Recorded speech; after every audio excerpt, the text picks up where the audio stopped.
Frédéric Rollin, bonjour. Bonjour Vincent. Vous êtes conseiller en stratégie d'investissement chez Pictet Asset Management. Alors j'ai une question toute simple, Frédéric. Qu'est-ce que vous avez fait en matière d'allocation, notamment au travers de votre fonds patrimonial, le Pictet Multi-Asset Global Opportunities, avec le Brexit?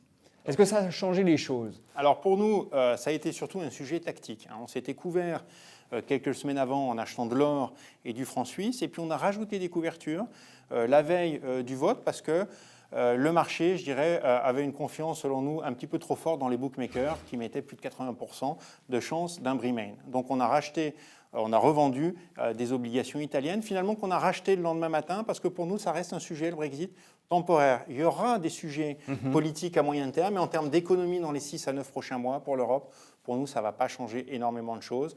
Les entreprises vont continuer de tourner, les consommateurs vont continuer de consommer. Donc, on est plutôt aujourd'hui dans une situation à racheter nos couvertures. Alors, si le Brexit est un sujet tactique, qu'est-ce qui est structurel en matière d'allocation? Alors pour nous, un des grands axes structurels pour les prochains mois dans nos stratégies patrimoniales et aussi, je dirais, pour les prochaines années, c'est des taux bas pour très très longtemps. Alors plusieurs raisons à ça. Une faiblesse de la croissance économique avec le vieillissement de la population, une croissance de la population active qui diminue, des faibles gains de productivité aujourd'hui et puis en plus des économies émergentes qui sont en train aujourd'hui d'atterrir, qui croissent de moins en moins vite.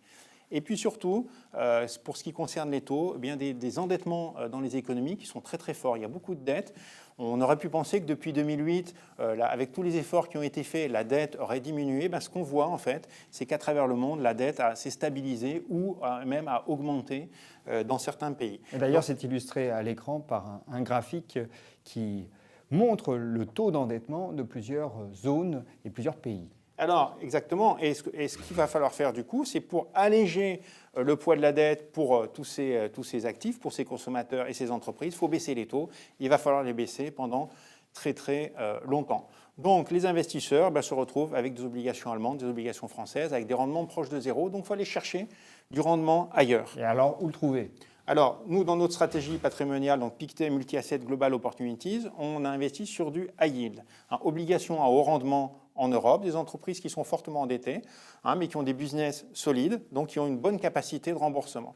Or, aujourd'hui, ce qu'on voit dans ces entreprises, c'est que malgré la crise de 2008, elles ont eu des bilans assez stables. Elles ont été très parcimonieuses dans leurs investissements. Et donc, finalement, après plusieurs années de crise, elles ne sont pas plus endettées, pas en plus mauvaise santé qu'en début de crise. Et au contraire, même, elles abordent du coup cette nouvelle croissance européenne sur un bon pied. Donc on a d'assez bonnes chances de récupérer les 4%, enfin 4,5% de rendement qu'elles offrent aujourd'hui, très supérieur aux obligations d'État françaises, proches de zéro. C'est la seule classe d'actifs obligataires qui vous intéresse ? Alors, il y a aussi la dette émergente en dollars. C'est une classe d'actifs qui, hélas, est moins populaire auprès des investisseurs, mais qui est très intéressante aujourd'hui. Elle offre un rendement de plus de 5%, 5,50%, alors que finalement, les risques pour nous d'une crise majeure sur les émergents sont assez faibles. Et on voit bien notamment que je parlais tout à l'heure de l'économie européenne, mais l'économie chinoise aujourd'hui est en train de repartir. Ça va durer pour nous 6 à 9 mois. On a une politique monétaire et une politique budgétaire surtout qui sont beaucoup plus accommodantes.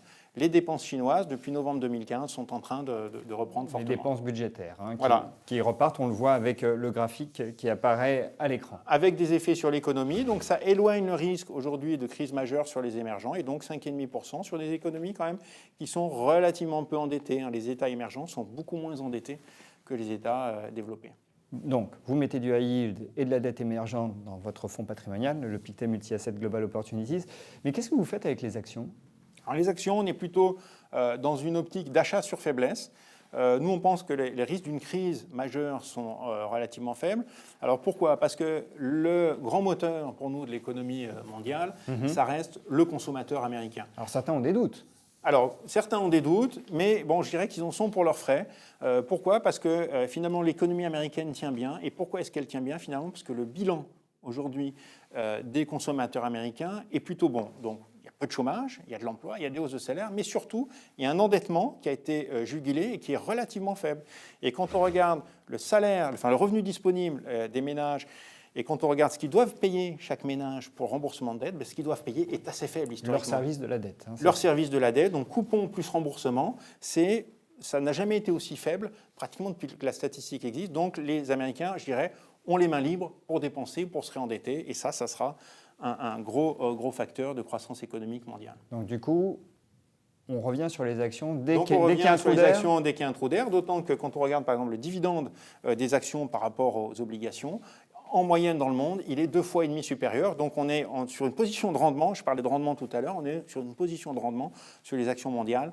Donc il ne faut pas rester trop longtemps sous-pondéré quand on laisse. C'est une des raisons pour laquelle on rachète assez rapidement nos couvertures après le Brexit. Est-ce que dans l'univers action, vous jouez également des thématiques d'investissement particulières ou pas ? Alors nous, on aime beaucoup la thématique de la santé. D'abord, dans le fonds patrimonial Pictet Multi-Asset Global Opportunities, on a structurellement des thématiques. Pourquoi ? Je disais tout à l'heure que la croissance mondiale est faible.